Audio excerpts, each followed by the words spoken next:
ওম শান্তি। আজকের আলোচনার জন্য আমাদের কাছে ৪ জানুয়ারি ২০২৬ তারিখের একটি মুরলি আছে। হুম। আর এর শিরোনামটা এক কথায় অসাধারণ। ফুল স্টপ লাগিয়ে সম্পূর্ণ পবিত্রতার ধারণা করে মনসা সকাশ দ্বারা সুখ শান্তির কণিকা দেওয়ার সেবা করো। দেখুন, শিরোনামটাই কিন্তু পুরো মূল্যের সারমর্ম বলে দিচ্ছে। একদম। আর এটা আমাদের সামনে একটা অদ্ভুত চ্যালেঞ্জও রাখছে। একদিকে বিশ্ব পরিবর্তনের কথা, প্রকৃতির ৫ তত্ত্বকে পাল্টে দেওয়ার কথা, বিশাল বড় লক্ষ্য। আর অন্যদিকে আমাদের নিজেদের মনের ভেতরের ওই ছোট ছোট দুর্বলতাগুলোর কথা মনে করিয়ে দেওয়া হচ্ছে। হ্যাঁ। আজ আমরা বোঝার চেষ্টা করব এই বিশাল লক্ষ্যের সাথে আমাদের ভেতরের এই সূক্ষ্ম লড়াইয়ের সেতুটা ঠিক কোথায়। আর আমার তো মনে হয় সেই সেতুটা কি ওই ফুল স্টপ শব্দটার মধ্যেই লুকিয়ে আছে। প্রশ্নটা খুব সুন্দর, কারণ এই মুরলিটা আসলে একটা আয়নার মতো। আয়না? হ্যাঁ, এটা শুধু জ্ঞান দিচ্ছে না, আমাদের নিজেদের মুখ দেখাচ্ছে। আর শুরুতেই বাপদাদা এমন একটা জায়গায় হাত রেখেছেন যা শুনলে মনে হয় প্রায় অসম্ভব একটা আদর্শ। ওই পবিত্রতার ব্রত নেওয়ার বিষয়টা। তাই তো। একদম। তিনি সেই সন্তানদের প্রশংসা করছেন যারা পবিত্রতার ব্রত নিয়েছে। আমরা তো জানি এই পথে পবিত্রতা মানে শুধু ব্রহ্মচর্য নয়, কিন্তু মুরলি বিষয়টাকে আরও গভীরে নিয়ে যাচ্ছে। ঠিক এখানেই আমার একটা খটকা লাগে। মুরলিতে ব্যর্থ সংকল্পকেও অপবিত্রতার পর্যায়ে ফেলা হয়েছে। এটা একটা খুব বড় পয়েন্ট। তার মানে আমার মনে আসা একটা অপ্রয়োজনীয় বা নেতিবাচক চিন্তাও আমার পবিত্রতার ব্রতকে দুর্বল করে দিচ্ছে। এটা কি আক্ষরিক অর্থে সম্ভব? সারাদিনে তো হাজার হাজার চিন্তা আসে। আসে তো। তাহলে এই চরম আদর্শের প্রায়োগিক দিকটা কি? এটা কি আমাদের শুধু অপরাধবোধে ভোগানোর জন্য, নাকি এর পেছনে অন্য কোনো উদ্দেশ্য আছে? দারুণ পয়েন্ট। দেখুন, এটাকে যদি একটা পাশ ফেলের পরীক্ষার মতো দেখা হয়, তাহলে তো প্রায় সবাই ফেল করবে আর হতাশ হয়ে পড়বে। সেটাই তো। কিন্তু বাপদাদার দৃষ্টিভঙ্গিটা অন্যরকম। তিনি এটাকে একটা এনার্জি ম্যানেজমেন্টের দৃষ্টিকোণ থেকে দেখাচ্ছেন। Energy management?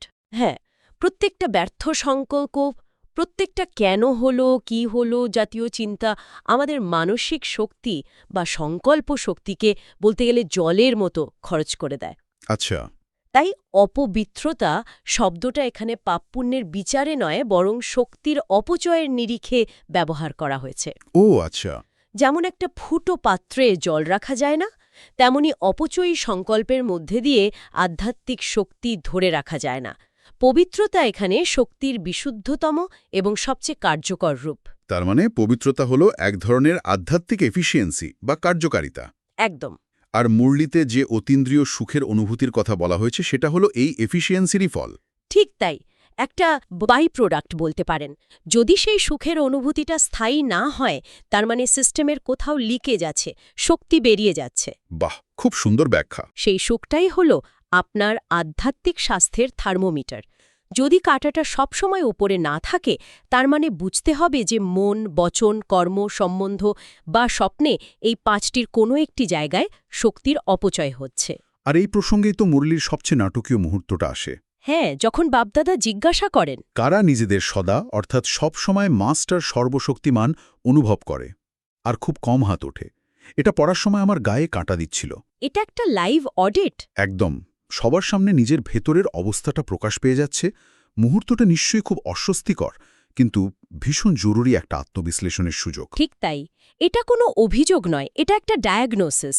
এই অনুভূতির অভাবই প্রমাণ করে যে ফাউন্ডেশন অর্থাৎ পবিত্রতার ভিত্তিতে কোথাও সূক্ষ্ম দুর্বলতা রয়ে গেছে। আর মুরলি তো চেক করতেও বলছে। হ্যাঁ, ৪টি বিষয়: মনে দুর্বলতা, কথায় দুর্বলতা, কর্মে দুর্বলতা, এমনকি স্বপ্নেও কোনো দুর্বলতা আসছে কিনা। স্বপ্নেও? অবশ্যই, কারণ যার ফাউন্ডেশন মজবুত তার স্বপ্নও শক্তিশালী আর পবিত্র হবে। বার্তাটা খুব পরিষ্কার। বিশ্ব পরিবর্তন করার আগে নিজের এই সূক্ষ্ম লিকেজগুলো বন্ধ করতে হবে। জানেন, এই বিষয়টা আমাকে আধুনিক মনোবিজ্ঞানের কথা মনে করিয়ে দিচ্ছে, বিশেষ করে কগনিটিভ বিহেভিয়ারাল থেরাপি বা সিবিটির কথা। আচ্ছা, কিভাবে? সেখানেও তো নেতিবাচক বা অকার্যকর চিন্তার প্যাটার্নকে চিহ্নিত করে থামিয়ে দেওয়ার কথা বলা হয়। বাপদাদা যে ফুল স্টপের কথা বলছেন, এটা কি এক ধরনের আধ্যাত্মিক সিবিটি? ১ সেকেন্ডে চিন্তার স্রোতকে থামিয়ে দেওয়া? আপনি একেবারে সঠিক জায়গায় ধরেছেন। এটা এক ধরনের উচ্চ স্তরের কগনিটিভ ডিসিপ্লিন। কিন্তু এর প্রয়োগটা আরও গভীর। মরিলি বলছেন, আমরা ফুল স্টপ লাগানোর বদলে ৩টে ভুল করি। ৩টে ভুল? হ্যাঁ, প্রথমটা হলো কমা লাগানো অর্থাৎ চিন্তাটাকে আরও চলতে দেওয়া এরপরে কি তারপর কি এই করে লম্বা করা। আর দ্বিতীয়টা? দ্বিতীয়টা হলো বিস্ময়সূচক চিহ্ন। অ্যামা, এটা কি হলো? আমার সাথেই কেন এমন হয়? এই ধরনের বিস্ময় বা অভিযোগে আটকে যাওয়া। এটা তো এক ধরনের ভিকটিম মেন্টালিটি বা অসহায়ত্বের প্রকাশ, তাই না? হ্যাঁ, আর এই বিস্ময়বোধক চিহ্নটা আমাদের শক্তিকে সবচেয়ে দ্রুত শেষ করে দেয়, কারণ এটা আমাদের কর্তার আসন থেকে সরিয়ে পরিস্থিতির দাসে পরিণত করে। আর তৃতীয়টা? তৃতীয় এবং সবচেয়ে বিপজ্জনক ভুলটা হল প্রশ্নবোধক চিহ্ন লাগানো। কেন, কিভাবে, কি হবে? এই প্রশ্নগুলোর জালে একবার জড়ালে আর বেরোনো যায় না। এই কেন প্রশ্নটা তো আমাদের নিরাপত্তাহীনতা থেকে আসে, তাই না? অবশ্যই। যখন আমরা ঈশ্বরের পরিকল্পনার ওপর বা নিজের ক্ষমতার ওপর সম্পূর্ণ ভরসা রাখতে পারি না, তখনই এই প্রশ্নগুলো মনের মধ্যে ঘুরতে থাকে। ঠিক। তাহলে ফুলস্টপ লাগানোটা আসলে শুধুমাত্র একটা মানসিক ব্যায়াম নয়, এটা গভীর আত্মসমর্পণ আর বিশ্বাসের একটা রূপ। অসাধারণ বলেছেন। ফুল স্টপ হল বিশ্বাসের সুইচ। বিশ্বাসের সুইচ। হ্যাঁ, আপনি যখনই ফুল স্টপ লাগাচ্ছেন, আপনি বলছেন, আমি জানি এর পেছনে কোনো কল্যাণ আছে এবং আমি সর্বশক্তিমানের হাতে সুরক্ষিত। বাহ! মুরলীতে এই অভ্যাসটার উপর এতটাই জোর দেয়া হয়েছে যে একটা হোমওয়ার্কও দেয়া হয়েছে। হ্যাঁ, আমি দেখেছি। 1 সপ্তাহ ধরে অভ্যাস করে 18ই জানুয়ারির মধ্যে ফলাফল জানাতে বলা হয়েছে। এটা কোনো সাধারণ হোমওয়ার্ক নয়, এটা একটা জরুরি অবস্থার ঘোষণা। সময় খুব কম। একদম। এখন আর ধীরে সুস্থে চলার অবকাশ নেই। এই জরুরি অবস্থার প্রসঙ্গেই মুরলীতে বিশ্ব উপকারী হওয়ার কথা বলা হয়েছে। আর তার জন্য 3টি শব্দকে জীবন থেকে বাদ দিতে বলা হয়েছে: পরচিন্তন, পরদর্শন আর পরমত। হ্যাঁ। প্রথম দুটি তো বোঝা গেল, অন্যের ব্যাপারে অহেতুক চিন্তা করা বা অন্যের দোষ দেখতে থাকা। কিন্তু পরমতের বিষয়টা আমার কাছে একটু জটিল মনে হয়। আচ্ছা। অন্যের মতামত নেওয়া তো অনেক সময় সহযোগিতারই একটা অংশ। নিজের মতামতের উপর অন্ধভাবে নির্ভর করাটাও তো এক ধরনের অহংকার হতে পারে। এই দুটোর মধ্যে সূক্ষ্ম রেখাটা কোথায়? খুব গুরুত্বপূর্ণ প্রশ্ন। দেখুন, এখানে পরমত বলতে অন্যের সুপরামর্শ বা সহযোগিতাকে অস্বীকার করতে বলা হয়নি। তাহলে এখানে সেই মানসিক অবস্থাকে ত্যাগ করতে বলা হয়েছে যেখানে আমরা নিজের সিদ্ধান্তের জন্য অন্যের অনুমোদনের ওপর নির্ভরশীল হয়ে পড়ি। ও আচ্ছা। যেখানে আমাদের আত্মবিশ্বাস এতটাই কম যে কোনো কাজ করার আগে 10 জনের মতামত নিতে হয় এবং তাতে আমরা আরও বিভ্রান্ত হয়ে পড়ি। শ্রীমত অর্থাৎ ঈশ্বরের নির্দেশ তো আমাদের কাছে আছেই। সেই নির্দেশের ওপর ভিত্তি করে নিজের বিবেক দিয়ে সিদ্ধান্ত নেওয়ার শক্তি অর্জন করতে হবে। পরমত নির্ভরতা আমাদের আধ্যাত্মিক সার্বভৌমত্বকে নষ্ট করে দেয়। এটা শুনতে যতটা সহজ মনে হচ্ছে, আমাদের আজকের সোশ্যাল মিডিয়া নির্ভর জীবনে প্রয়োগ করাটা প্রায় ততটাই কঠিন। ঠিক। আমরা তো সারাদিন পরদর্শন আর পরমতের মহাসমুদ্রে ডুবে থাকি। কে কি করছে, কে কি বলছে, কার কটা লাইক। ঠিক বলেছেন। এই ডিজিটাল যুগে এই 3টে বাধা থেকে মুক্তির উপায় কি হতে পারে? উপায় একটাই, সচেতনভাবে নিজের ডিজিটাল ডায়েট কন্ট্রোল করা। Digital diet? হ্যাঁ, যেমন আমরা শরীরের জন্য ভেবেচিন্তে খাই, তেমনি মনের জন্য কী তথ্য গ্রহণ করছি তা নিয়েও সচেতন হতে হবে। এই 3টি শব্দ পরচিন্তন, পরদর্শন, পরমত ত্যাগ করতে পারলেই আমাদের মনসা সেবা করার ক্ষমতা জন্মাবে।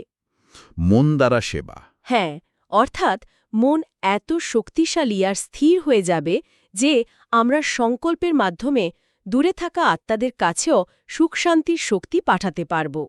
মন যখন অন্যের বিষয়ে ব্যস্ত থাকে তখন সে বিশ্বসেবার জন্য উপলব্ধ থাকে না। এই যে একটা দুর্বল পরনির্ভর অবস্থা থেকে বেরিয়ে শক্তিশালী স্বনির্ভর হওয়ার কথা বলা হচ্ছে, এই যাত্রায় প্রেরণা দেওয়ার জন্য মুরলীতে রয়্যালটি বা রাজকীয়তার একটা সুন্দর ধারণা দেওয়া হয়েছে, তাই না? হ্যাঁ, একদম। আমাদের আদি অনাদি রূপের কথা মনে করিয়ে দেওয়া হয়েছে। হ্যাঁ, এটা হল নিজের আত্মসম্মানকে জাগিয়ে তোলার একটা খুব শক্তিশালী উপায়। বাপদাদা আমাদের 3টি রয়্যাল স্বরূপে ফোকাস করতে বলছেন। কি কি সেগুলো? প্রথমত, আমাদের অনাদি রূপ পরমধামে আমরা বাবার সাথে থাকা একটি বিশেষ শক্তিশালী নক্ষত্র। দ্বিতীয়ত, আমাদের আদি দেবতা রূপ সত্যযুগে মাথায় লাইটের ক্রাউন পরা, সম্পূর্ণ পবিত্র আর সুখী। আর তৃতীয়টা? আর তৃতীয়ত, আমাদের পূজনীয় রূপ দাপর যুগ থেকে যে মূর্তিকে মানুষ আজও পুজো করে, যার কাছ থেকে তারা শান্তি আর শক্তি চায়। অর্থাৎ এই স্মৃতিগুলো আমাদের মনে করিয়ে দেয় যে গড়িমসি করা বা দুর্বল হয়ে পড়াটা আমাদের আসল স্বভাব নয়। ঠিক। আমাদের ডিএনএতেই রাজকীয়তা রয়েছে। এটা কোনো অহংকার নয়, বরং নিজের আসল পরিচয়কে স্মরণ করে দায়িত্বশীল হওয়া। ঠিক তাই। এই রয়্যালটির ভিত্তিই হল পবিত্রতা। তাই নিজের এই উচ্চ পরিচয়কে স্মরণ করলে ছোটখাটো বিষয়ে আটকে থাকার প্রবণতা কমে যায়। বার্তাটা খুব স্পষ্ট। এখন আর শিথিল পুরুষার্থের সময় নয়। বছরের শেষের সাথে সাথে নিজের ভেতরের সমস্ত দুর্বলতাকেও শেষ করতে হবে। আর এখানে মুরলির সবচেয়ে মানবিক এবং গভীর অংশটি আসে। সবাইকে একসাথে বাবার সাথে ঘরে ফিরে যেতে হবে, এই ধারণাটা আমার খুব ভালো লেগেছে। এটা শুধু ভালো লাগার বিষয় নয়, এটা একটা গভীর আধ্যাত্মিক দায়িত্বের কথা বলছে। দায়িত্ব? হ্যাঁ, বাপদাদা বলছেন তিনি একা যাবেন না, সবাইকে সাথে নিয়ে যাবেন। এর মানে হল আমাদের আধ্যাত্মিক যাত্রাটা কোনো ব্যক্তিগত রেস নয়। কিন্তু আমরা যদি খুব দ্রুত এগিয়ে যাই আর আমাদের সঙ্গীরা পিছিয়ে পড়ে, তাহলে সেটা সম্পূর্ণ সফল যাত্রা নয়। এখানে আমার একটা প্রশ্ন জাগে, এই একসাথে যাওয়ার ধারণাটা ব্যক্তিগত সাধনার সাথে কিভাবে খাপ খায়? আমার নিজের পুরুষার্থ যদি খুব তীব্র হয়, কিন্তু আমার সঙ্গীরা বা আমার চারপাশের মানুষেরা পিছিয়ে থাকে, তাহলে আমার আধ্যাত্মিক গতি কি তাদের দ্বারা সীমাবদ্ধ হবে, নাকি আমাকে থেমে গিয়ে তাদের জন্য অপেক্ষা করতে হবে? মুরলি বলছে, যে পড়ে আছে তাকে ফেলে দিও না, সহায়তা করো, শক্তি দাও। সহায়তা করো। এর মানে থেমে যাওয়া নয়, বরং সাথে নিয়ে চলার শক্তি অর্জন করা। ভাবুন, একজন শক্তিশালী পর্বতারোহী যখন দেখে তার দলের কেউ পিছিয়ে পড়ছে, সে কি তাকে ফেলে রেখে এগিয়ে যায়? না তো। না, সে নিজের শক্তি দিয়ে তাকে টেনে তোলে। এখানেও ঠিক তাই। নিজের পুরুষার্থকে এত তীব্র করতে হবে যাতে নিজের উন্নতির পাশাপাশি অন্যদেরও শক্তি দেওয়ার মতো অতিরিক্ত শক্তি জমা হয়। বাহ! এটাই হলো আসল মাস্টার সর্বশক্তিমানের নিলয়। নিজের মুক্তি শেষ কথা নয়, সর্বের মুক্তিই লক্ষ্য। এটা হলো ব্যক্তিগত সাধনাকে সমষ্টিগত কল্যাণের সাথে যুক্ত করা। তাহলে আমি পুরো বিষয়টাকে এভাবে দেখছি যে একদিকে পবিত্রতার মতো একটা বিশাল আধ্যাত্মিক লক্ষ্য যা আমাদের শক্তিকে কেন্দ্রীভূত করে, হ্যাঁ, আর অন্যদিকে ফুল স্টপের মতো একটা ছোট্ট প্রায় যান্ত্রিক কৌশল যা সেই শক্তিকে অপচয়ের হাত থেকে বাঁচায়। ঠিক। আর এই সঞ্চিত শক্তিটাই তখন শুধু নিজের জন্য নয়, অন্যদের এগিয়ে নিয়ে যাওয়ার কাজে লাগে। এই সংযোগটা আমার কাছে অসাধারণ লাগছে। একদম। আর শেষের বরদান আর স্লোগানটা যেন পুরো আলোচনার সারমর্ম। বরদানটা কি ছিল? বারদানটি হল চেকিং করার বিশেষত্বকে নিজস্ব সংস্কার বানিয়ে মহান আত্মাভাব। অর্থাৎ যে কোনো চিন্তা, কথা বা কাজ করার আগে 1 সেকেন্ড থেমে নিজেকে চেক করা, এটা কি ঈশ্বরীয় মর্যাদাম উপযুক্ত? এই চেকিংয়ের অভ্যাসটাকেই নিজের স্বভাব বানিয়ে ফেলতে হবে। হ্যাঁ, যাতে এটা আর কষ্টকর মনে না হয়, স্বাভাবিক হয়ে যায়। আর স্লোগানটি হল সম্পূর্ণ পবিত্র আর যোগী হওয়াই স্নেহের রিটার্ন দেওয়া। ঠিক। অর্থাৎ ঈশ্বরকে ভালোবাসার শ্রেষ্ঠ প্রতিদান হল দামি উপহার বা বড় বড় কথা নয়, বরং নিজেকে তার সমান পবিত্র আর যোগযুক্ত করে তোলা। তার সন্তান হয়ে তার মতো হওয়াটাই আসল ভালোবাসা। ঠিক। এই দুটি কথাই পুরো মুরলির চাবিকাঠি।